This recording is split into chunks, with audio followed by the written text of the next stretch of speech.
naitwa Msia Kesi, nasimamia kitengo cha mafunzo Sika Tanzania. Leo tunafanya mashindano ya mafundi tiles, ambapo asubuhi mafundi tiles wamekuja wamefanya mtihani wa kuandika na sasa wanafanya mtihani wa vitendo, wanabandika vigae. Na mshindi atakayepatikana Tanzania ataenda kuwakilisha nchi Morocco.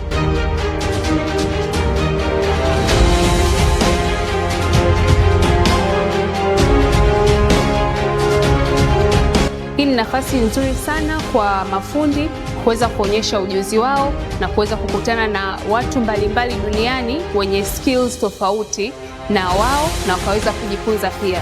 Lakini kabla ya mashindano huwa tunaendesha semina ambayo inawasaidia mafundi kuongeza ujuzi wao kwenye ubandikaji wa vigae, namna sahihi na gundi sahihi za kutumia ambazo zinatengenezwa hapa hapa Sika Tanzania.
Ataenda kutuwakilisha Tanzania Morocco.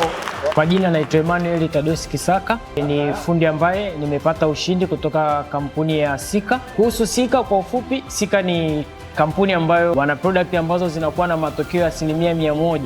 Kwa nini naweza nikasema hivyo? Kwa sababu hata katika mashindano tuliyoyafanya tulitumia product za Sika na zimetusaidia pia katika matokeo ambayo tumeyapata.